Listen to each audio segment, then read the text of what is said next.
Bonjour et bienvenue dans Voix d'entrepreneurs du droit by Fed Legal. Dans ce podcast, nous recevons des acteurs du monde du droit. Leur point commun ? Une vision entrepreneuriale de leur métier. Des parcours toujours inspirants et empreints de sincérité et d'optimisme. Bonne écoute ! Bonjour à tous, je suis Audrey Deléris et je suis ravie de vous retrouver pour ce nouvel épisode de Voix d'entrepreneurs du droit, le podcast de Fed Legal. Aujourd'hui, je reçois Pauline Bouchaillé, directrice juridique et conformité, membre du COMEX de la Société des grands projets. Vous avez étudié, Pauline, le droit public à l'université Panthéon-Assas. Vous commencez ensuite votre carrière comme juriste au Conseil régional d'Île-de-France, avant de devenir responsable juridique et financière de la commune de Saint-Michel-sur-Orge, puis toujours au même poste au sein de Pleine Commune. Et vous avez vécu une expérience inédite en Irak dans le cadre d'une mission de solidarité internationale. De retour en France, vous intégrez la Société de grands projets comme adjointe à la directrice juridique avant de reprendre en 2022 vous-même la direction juridique et conformité de la Société des grands projets, donc poste que vous occupez aujourd'hui et toujours en tant que membre du COMEX. Pauline, merci beaucoup d'être avec moi aujourd'hui. Avec joie. Comment est-ce que ça va ? Très bien. Est-ce que j'ai oublié quelque chose dans cette présentation ? Non, c'est parfait, je m'y retrouve totalement. Ça va ? C'est bien vous ? C'est moi. Ok. Bon, déjà, ça commence plutôt bien. On parlait juste avant, d'ailleurs, que c'était votre deuxième podcast. Je dis deuxième parce qu'il y en aura d'autres, du coup, après. Certainement. Avec Delphine Bordier. On a été toutes les deux interviewées par Delphine. Donc, c'est une petite occasion de la saluer. Voilà. Exactement. Ensuite, pour commencer, d'ailleurs, j'aimerais bien qu'on revienne déjà sur la Société des grands projets. Est-ce que vous êtes OK pour nous expliquer ce que c'est ? Oui, bien sûr. Connaissent pas.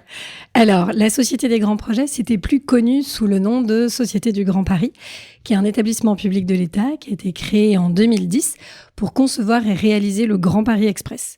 Le Grand Paris Express, c'est 200 km de nouvelles lignes de métro automatiques, 68 gares, donc 80% en correspondance avec le réseau existant, 68 quartiers de gare aussi. Et donc, c'est la création des lignes 15, 16, 17 et 18. Et puis, il y avait aussi le prolongement de la 14 qui a été mis en service lors des JO 2024. Voilà. Donc, énorme projet. Donc, voilà, très, très gros projet. Et je peux, cette question n'est pas préparée, mais pourquoi ça a changé de nom pour le Alors, ça, c'est très important. Pourquoi ça a changé de nom ? C'est qu'en 2023, les compétences de la Société du Grand Paris ont été élargies au territoire national. Et la mission nouvelle qui a été rajoutée pour la Société du Grand Paris, qui devenait la Société des grands projets, c'était ce qu'on appelle les SERM, les services express régionaux métropolitains, qui sont des projets dans un très grand nombre de villes de France, d'intermodalité basés sur du ferroviaire. Et donc, c'est transformer la mobilité du quotidien et permettre aux citoyens de moins utiliser leur voiture, mais parce qu'on leur crée le système de transport en commun et ça va de la piste cyclable au train, voilà, en passant par le tram, voilà, extrêmement large. Et très concret, donc évidemment. Exactement. Ça parle à tout le monde. Merci beaucoup. Alors, quand on s'est rencontrés la première fois, vous m'avez déjà un petit peu expliqué, voilà, grand projet et ça, et moi, ce qui m'a fait poser comme question, c'est ce projet-là, il a une fin, parce qu'à un moment donné, les métros vont être terminés. Voilà, du coup. Et tous les autres projets donc, que vous évoquiez. Et moi, ça me fait penser aussi à des expériences, vous parliez des JO, avec Romain Voilemot, ex-directeur juridique du comité d'organisation des JO 2024, que j'ai eu dans notre podcast Legal Club Sandwich, que j'ai aussi, que de François Guéant, qui est venu à ce podcast-là aussi, qui est l'ex-directeur juridique de la Coupe du Monde de rugby. Et c'est vrai que c'est une question qui est revenue aussi pas mal sur comment on intègre comme ça un projet où on sait que ça va s'arrêter. Ouais. Comment est-ce que vous avez envisagé ça quand vous avez rejoint la Société des grands projets Alors, c'est très particulier parce que lorsqu'on intègre la Société des grands projets, alors même qu'on est en CDI et qu'on sait que on en a pour plusieurs années parce que le projet est quand même long. C'est très clair qu'on ne fait pas carrière à la Société des grands projets dans le sens où on reste pas 20 ans parce que la société elle-même n'a pas 20 ans. Alors 20 ans est un mauvais exemple parce que je pense qu'au contraire on y arrivera. Mais dans le sens où voilà, c'est pas une industrie ancestrale ou un établissement public de l'État qui va durer. Donc en fait les choses sont très claires et on a, nous, des lignes à mettre en service avec des dates. On a mis en service les prolongements de la ligne 14, donc qui n'étaient pas nos plus gros tronçons à la SGP. Mais là, les grosses échéances commencent en octobre 2026 avec le premier tronçon de la ligne 18 sur le plateau de Saclay entre Massy-Palaiseau et le Christ de Saclay. Premier tronçon mis en service donc dans quelques mois. Et ensuite, dans un an, en avril 2027, ça sera un plus gros tronçon de la ligne 15 entre Pont-de-Sèvres et Noisy-Champs. Et donc là, c'est quand même des centaines de collaborateurs qui sont mobilisés jusqu'au dernier moment pour la livraison, pour la mise en service. Et après, en effet, ils ont ce qu'on appelle une fin de mission. Et donc, à la Société des grands projets, on travaille assez librement. Et on le dit, on est assez transparent sur le fait, on est le plus transparent possible même, sur le fait que les missions ont une fin et que avec ces livraisons, notamment celle d'octobre 26, puis celle de 2027, et ensuite toutes celles qui vont suivre jusqu'en 2030, la SGP va se transformer puisque il y a des collaborateurs qui seront en fin de mission et donc on va accompagner ces fins de mission. Et c'est au sein du COMEX, en fait, chaque directeur COMEX essaye de faire sa trajectoire d'effectifs, de diminution d'effectifs. Après, c'est jamais très facile parce que on essaye d'imaginer quelles vont être les missions dont on n'aura plus besoin, voilà, et on essaye de l'anticiper au maximum. C'est pas toujours évident, notamment pour des fonctions support comme les fonctions juridiques. Voilà. Au quotidien, est-ce que justement le fait que vous sachiez tous qu'il y aura une fin à ce projet, ces projets, est-ce que c'est une manière différente d'exercer le droit, d'exercer votre fonction, vous, avec votre équipe? Est-ce que c'est plus urgent? Est-ce que c'est différent? Non, je pense pas. Je pense que, étonnamment, je pense pas que ça change quelque chose au quotidien, parce qu'il y a une implication. Je dirais même que on a tendance à l'oublier au quotidien, ça. En fait, on travaille pour respecter ses coûts. Ces délais, pardon, c'est toujours, on est dans un coût, délai, qualité en permanence. Donc, on travaille pour respecter ces délais, mais on sait aussi que post mise en service, notamment pour des juristes, il y a encore du travail. Enfin voilà, on vit pas avec une échéance en tête forcément très précise en permanence. En tout cas, pas pour les fonctions juridiques. Oui, il n'y a pas un sujet de temporalité tous les jours, vous dites. Non, c'est pas tous les jours. Après, on voit arriver avec la livraison du gros tronçon de la ligne 15 dans un an, évidemment qu'il va y avoir une bascule. Oui. Cette bascule, on la voit tous arriver, on est en train de la préparer. Ce qui va se passer n'est pas encore extrêmement figé, mais on la voit tous arriver et c'est pas un secret. Voilà. Ok. Quand on s'est rencontrés aussi, moi j'ai été assez touchée par cette approche très business du droit public. Le droit public, et je me permets de le dire, ce que je disais, voilà, à la base, moi je suis juriste en droit public, donc je me permets, ils sont formidables les juristes de droit public, il ne veut pas dire le contraire, mais c'est quand même pas forcément perçu comme une matière très sexy à la base. Et justement, je trouve que vous en parlez, vous, avec beaucoup d'approches business qu'on trouve beaucoup dans une entreprise plus classique, entre guillemets, privée. D'où ça vient, cette approche-là? Alors, c'est, je pense, la conviction profonde que le droit, quel qu'il soit, doit être apporteur de valeur. Et que des juristes dans une entreprise, dans un établissement public, en fait, peu importe, sont là pour être au service d'un projet, au service du business. En fait, ils sont là pour que le projet se fasse. C'était notre grande phrase quand on a recruté, donc en 2020-2022, j'ai recruté une quinzaine de juristes à cette époque-là. Et à chaque fois, dans les entretiens d'embauche, on leur disait, voilà, la posture du juriste, on est là pour que le projet se fasse, en toute légalité, évidemment. Mais c'était cet état d'esprit, c'est toujours cet état d'esprit. Et je pense qu'il y a deux choses. Il y a d'une part le fait que la SGP soit un petit peu un ovni dans le paysage des établissements publics français, parce que il y a une culture très start-up du départ. Et aujourd'hui, et en fait, il y a quand même beaucoup de collaborateurs qui sont des salariés de droit privé, qui arrivent du privé, qui retourneront dans le privé. Donc, on a une culture du privé, quand même si on reste un établissement public de l'État, on reste sous tutelle de ministère, etc. Il y a quand même cette culture et on fonctionne avec un objectif coût. Donc, respect des coûts du projet, délai, respect des délais et qualité. Et en fait, ça, c'est quand même un ADN qu'on va aussi retrouver dans le privé. Donc ça, c'est une première chose qui est, je dirais, interne. Et puis, la deuxième chose, c'est que c'est moi, sur mon approche du droit, En fait, ça, c'est venu de mes rencontres, pour le coup, à l'extérieur, dans des cercles de directeurs juridiques.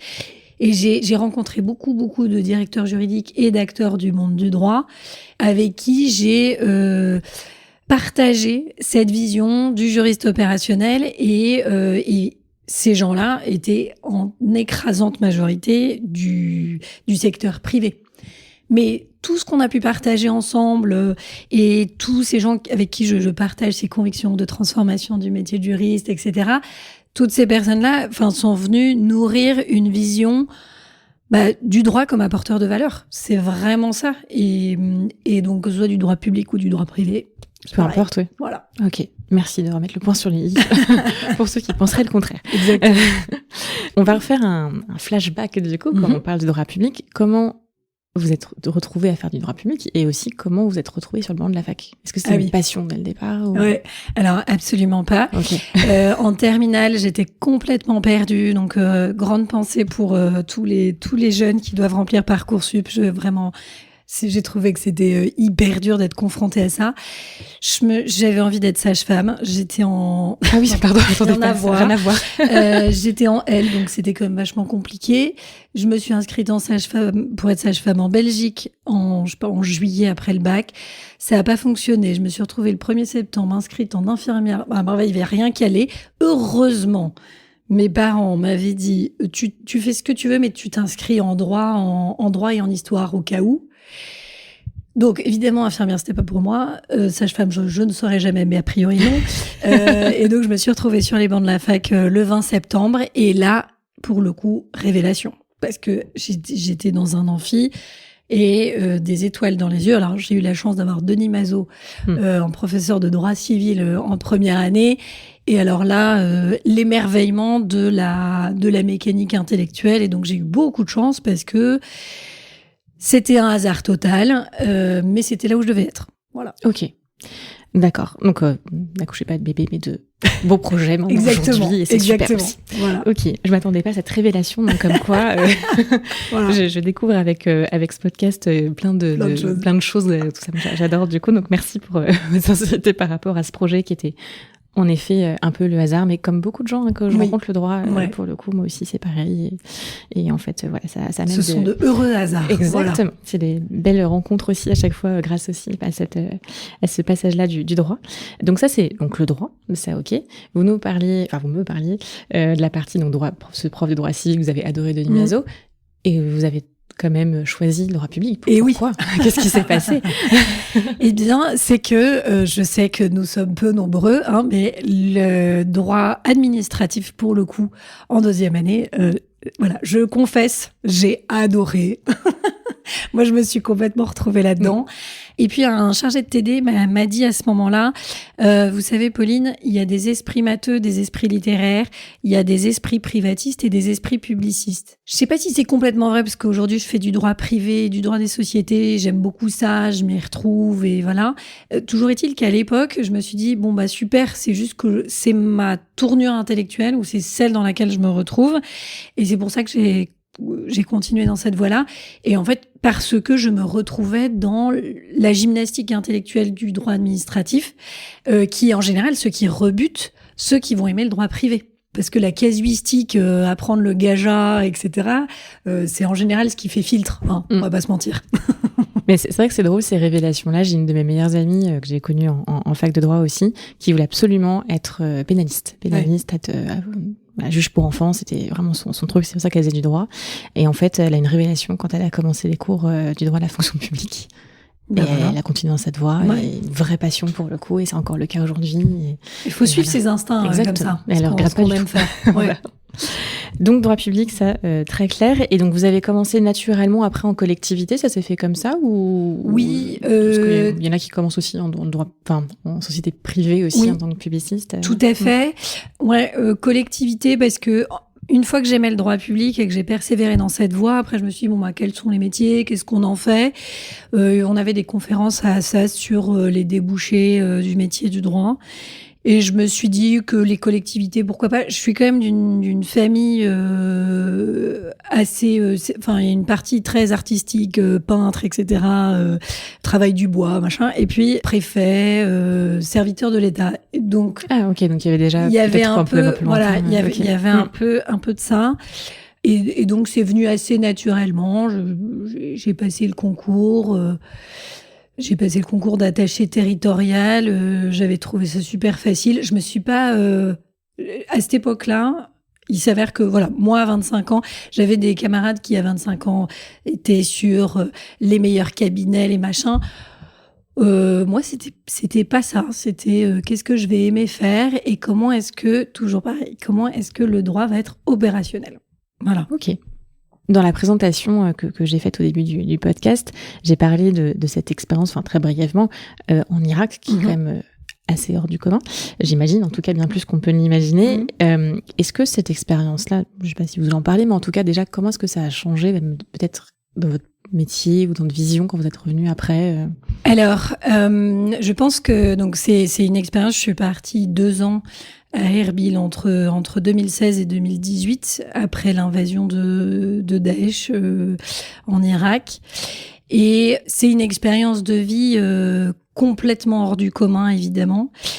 C'est aussi lâcher mon métier, qui j'étais, enfin mon identité, les prises de décision. Pendant 2 ans, c'est se confronter à quelque chose de complètement différent. Je dirais que ce que ça m'a appris fondamentalement dans la vie, et je m'en sers tous les jours dans le cadre de mon métier, c'est l'écoute. Mais une écoute que peut-être on qualifie d'écoute active, je pense. Mais c'est-à-dire que d'abord, j'écoute le besoin de la personne qui est en face de moi.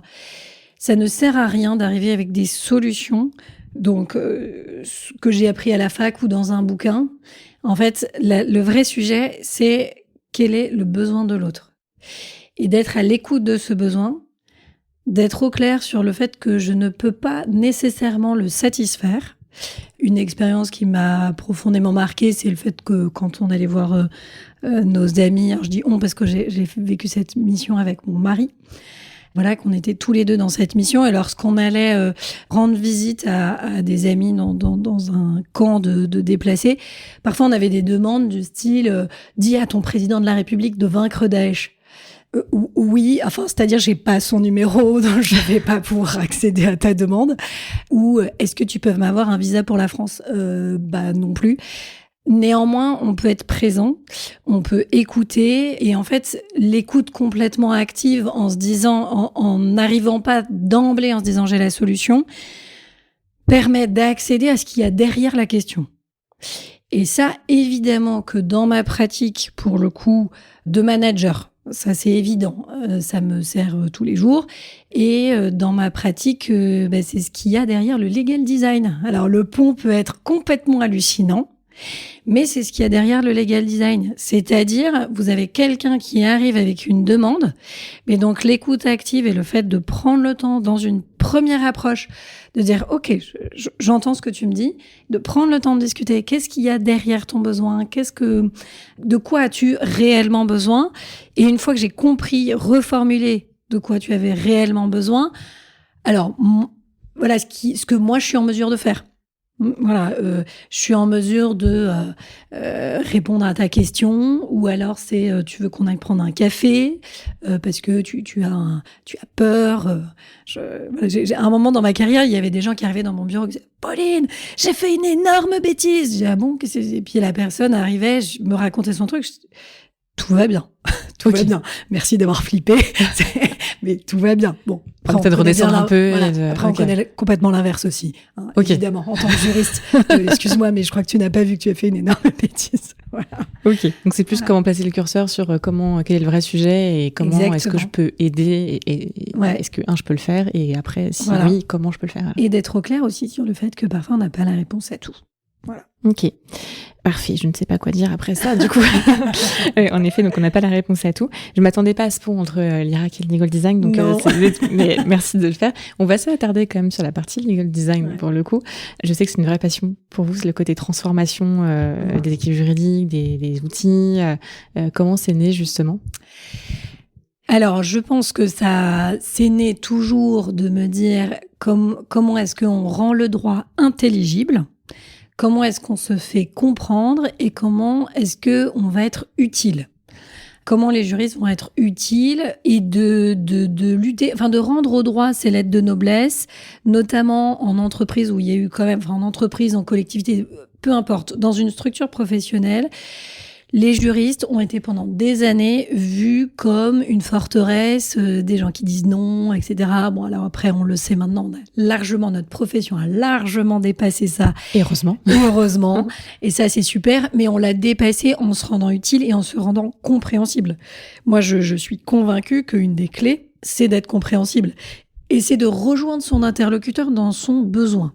Il y a quelqu'un dernièrement qui me disait non mais moi legal design je suis pas du tout compatible avec le legal design qui est un client interne. Je dis en fait si, mais parce que le legal design c'est pas des pictos, des jolis dessins et d'avoir mis en police 22 pour que tu vois mieux.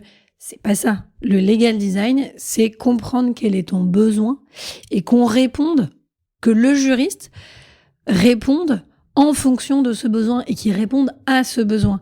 Et quelque part, là où on a réussi en legal design, c'est là où la personne dit juste « merci beaucoup, c'est super clair, c'est exactement ce dont j'avais besoin » et qu'elle s'est à peine rendue compte qu'on avait fait tout un effort derrière. Donc c'est pas une question forcément de forme, c'est une question de fond aussi et de comment les juristes appréhendent le sujet et toujours le besoin. Ouais, okay. Exactement. Après, il y a quand même beaucoup de sujets, il y a beaucoup de tips qui sont très intéressants sur la forme. Notamment, je pense qu'avec mon équipe, lorsqu'on s'est formé en legal design, on était très surpris d'entendre des choses sur les polices de caractère, les empattements, comment est-ce que l'œil et avec toutes les sciences cognitives, on va mieux repérer telle ou telle forme que telle police. En fait, c'est pas agréable à l'œil nu, etc.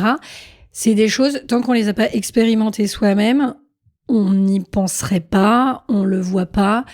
Et voilà, nous, ça nous a pris 3 ans, mais aujourd'hui, on a un modèle de note juridique. Je salue ma directrice juridique adjointe, Aurélie Benech-Berag, qui est une excellente Legal Ops et qui a travaillé avec d'autres collaboratrices de la direction, un modèle de note qui met en lumière justement ces sujets d'empattement, et quand on est lecteur, c'est extrêmement agréable. On a ce qui est important, ce qui est secondaire, etc. Mais ça, c'est des années de travail aussi pour arriver à cette finesse. Voilà. Il y a quelque chose de très important, c'est qu'il faut se former, et c'est pas inné. Enfin là, c'est 3 ans, c'est clair. Quand même un long investissement pour le coup pour l'équipe.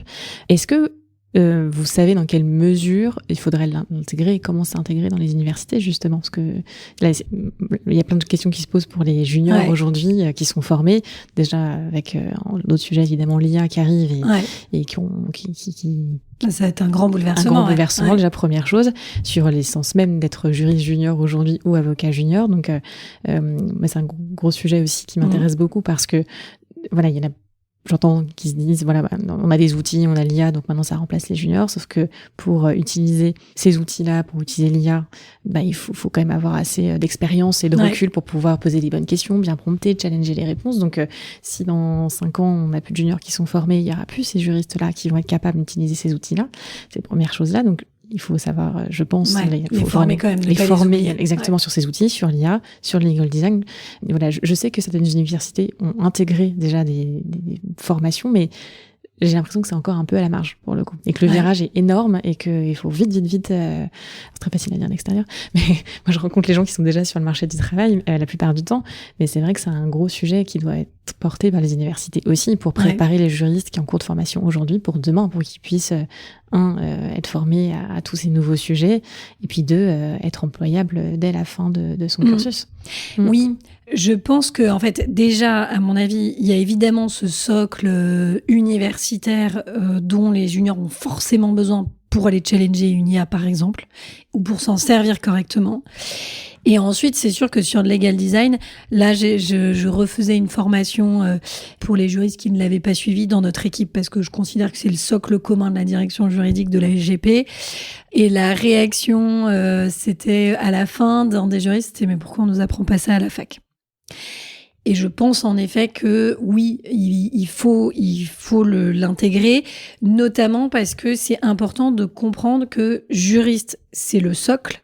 Mais si on n'est pas capable de se faire comprendre, on sait pas qu'on sert à rien, mais pas loin, en fait. Et en fait, si on n'est pas capable de dire, voilà, ça c'est la règle de droit, je vous explique comment elle s'applique, etc.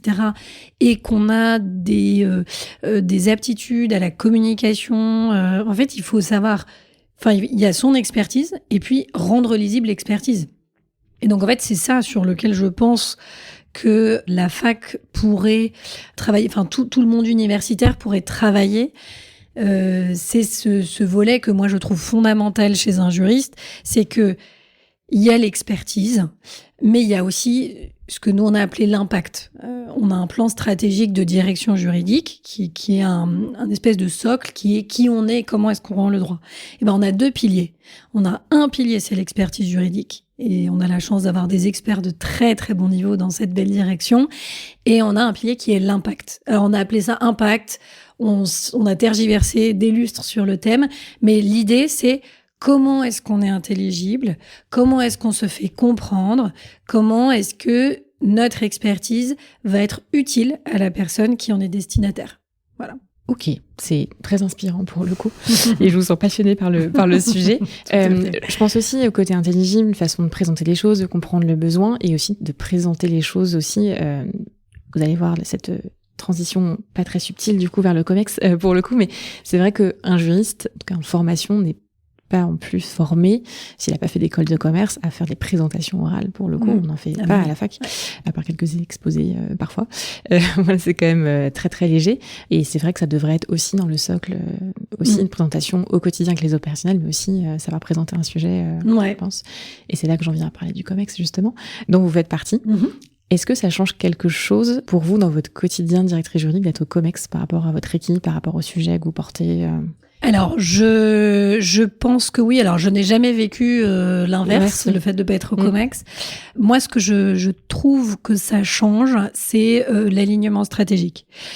Le fait d'être au COMEX, déjà, membre du COMEX, ça veut dire que les directeurs et directrices construisent la stratégie, mettent en œuvre la stratégie. Donc, c'est une réflexion commune, la plupart du temps.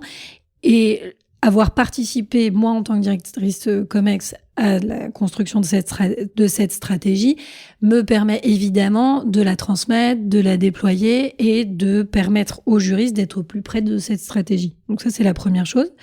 Ensuite, la deuxième, c'est la circulation de l'information. Et le fait d'être au COMEX, d'avoir cette proximité sur nos enjeux du moment, notre hiérarchie, nos priorisations, ça va me permettre de positionner les juristes aussi, de leur dire, là, en ce moment, votre priorité, c'est pas celle-ci, ça va être celle-là, parce que nos enjeux du moment, c'est ci, ça. Donc, ça me permet de les positionner au plus près du besoin. Et puis après, il va y avoir tout ce que je vais construire en transversalité, en bilatéral, pour être à l'écoute des besoins des opérationnels, redescendre en disant, voilà, vous êtes sur tel et tel dossier, les priorités, c'est ci, ça. Enfin, voilà, ça me permet de reprioriser et puis d'être ouverte aussi à tous les autres sujets. Je suis pas dans mon couloir de nage du juridique, point barre. Je fais partie d'un collectif de direction qui conduit une structure. Et en fait, ça, c'est fondamental parce que c'est ce qui va me permettre de donner aux juristes un regard qui est plus large que simplement le droit. Voilà. Et ça, c'est un point évidemment extrêmement important. Ça fait écho à des conversations que j'ai souvent avec des directeurs juridiques, dont beaucoup m'expriment leur envie de changer aussi. Et il y en a qui me disent je vais absolument être attachée justement au directeur général, être au COMEX, pour justement être en phase avec tout ça et être au cœur même du réacteur. Et j'étais assez étonnée, il y a pas très longtemps justement, d'un directeur juridique qui m'a dit moi je ne suis pas rattachée au directeur général. Et je lui dis c'est peut-être un objet pour vous d'évolution interne entre guillemets. Il m'a dit non moi ça me dérange pas d'être rattaché au directeur financier. Je dis écoutez, c'est que ça se passe bien, donc génial. Oui. Il me dit non mais même je ne sais pas à quoi ça servirait que j'y sois au COMEX, je ne sais pas ce que je pourrais apporter. Et j'étais assez surprise de cette réponse-là, compte tenu de tout ce que vous venez de me dire, ce que j'imagine que vous parlez pas que de droit quand vous êtes en Comex. En tout cas, vous, personnellement, vous n'êtes pas rappelé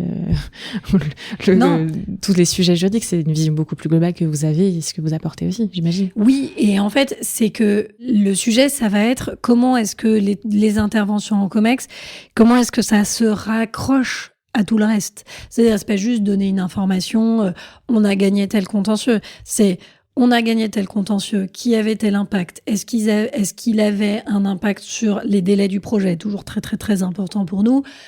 Sur les coûts, nous, les contentieux qu'on gère en général n'ont pas d'impact sur la qualité. Mais voilà, c'est un exemple. C'est-à-dire que c'est de replacer le fait juridique, l'enjeu juridique, dans la stratégie globale. Mais donc ça, c'est un enjeu de communication et d'impact. Okay. Voilà. Est-ce que vous diriez que il faut être entrepreneur quand on est directeur juridique? Alors, je ne sais pas s'il faut. En tout cas, j'ai découvert qu'on peut. Alors voilà. Et ça c'est fantastique. C'est que on peut, dans le sens où si on a l'envie et si on a ce sens de l'entrepreneuriat, en fait, il y a plein de choses à faire, de projets à lancer. Alors bon, moi, je suis du genre hyperactive en termes d'idées, de créativité et de projets. Et si certains de mon équipe m'écoutent, voilà, parfois je sais que je les fatigue. Je suis désolée de ces milliards d'idées à la seconde. Mais heureusement, on est un collectif qui se régule, mais effectivement, on peut lancer plein de choses. Alors nous, on a lancé dernièrement, un des derniers trucs qu'on a fait, ça a été un site intranet de la direction juridique avec des ressources documentaires, des procédures, des fiches pratiques où en fait, sur des sujets récurrents, on fait une fiche. Alors, en legal design, on travaille beaucoup la façon dont on va délivrer l'information. Ce sont des fiches pratiques sur les questions récurrentes pour que les opérationnels puissent gagner du temps. On leur dit, bah voilà, tu pourras trouver l'info à tel endroit.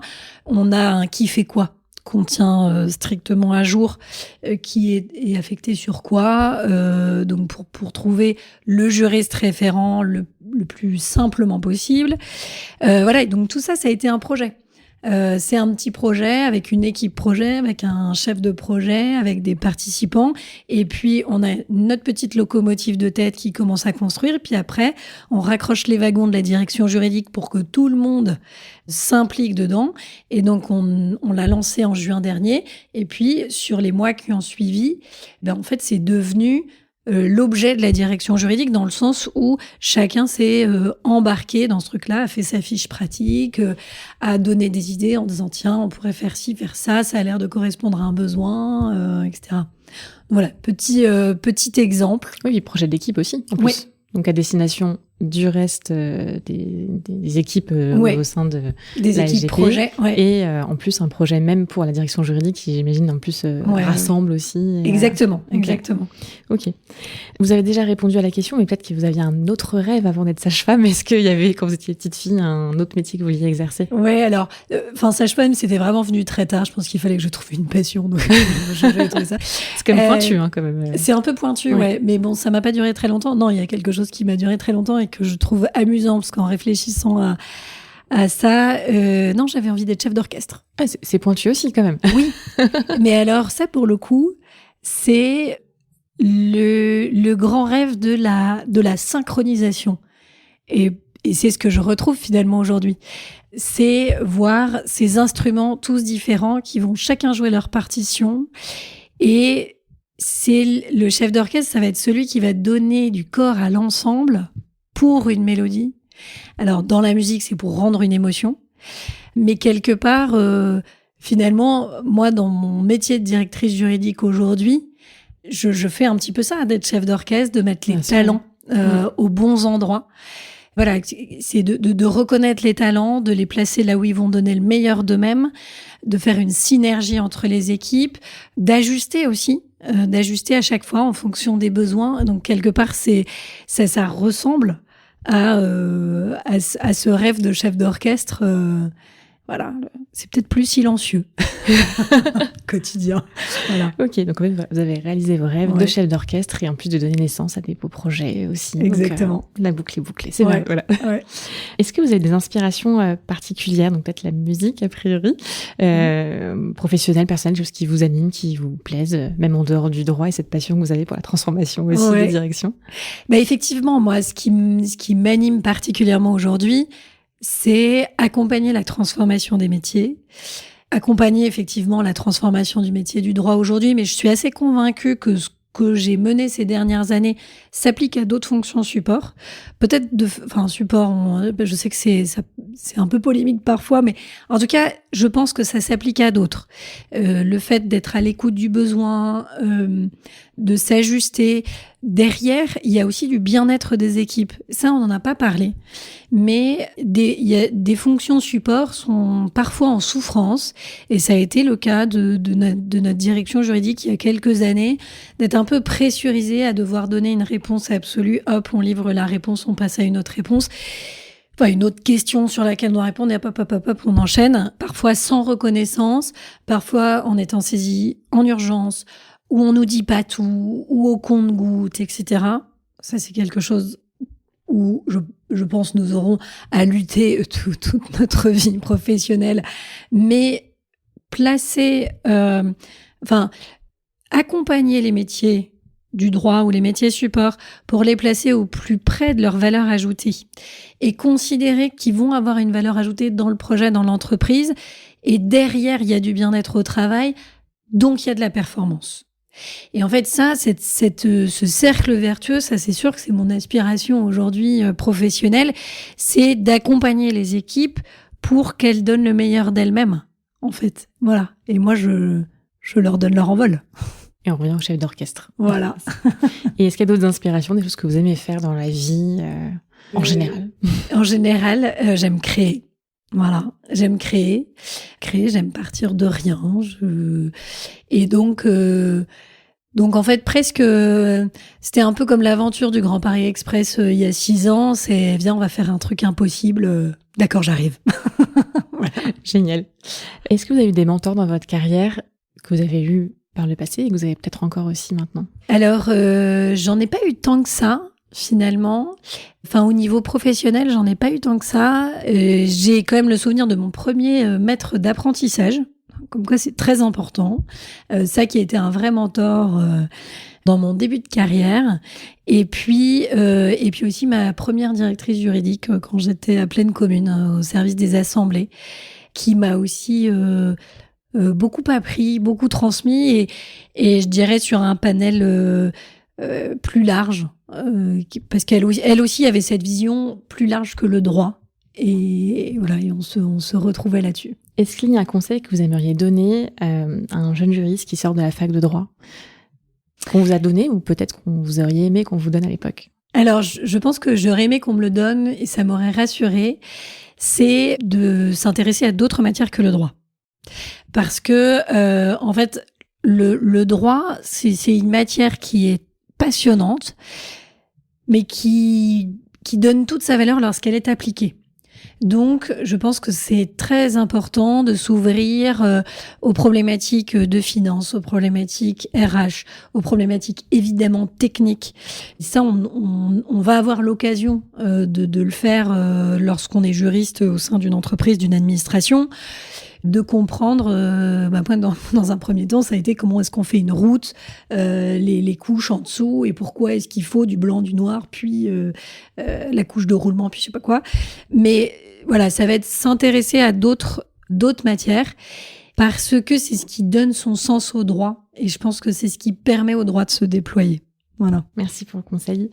Pauline, est-ce que vous auriez un dernier mot pour les gens qui nous écoutent aujourd'hui? Peut-être dernier mot, c'est que notre métier se transforme aujourd'hui. On vit des choses passionnantes et je dirais qu'il ne faut pas avoir peur de ce qui est en train de se passer, qu'on a tout intérêt tous ensemble à embrasser ces modifications, ces changements importants.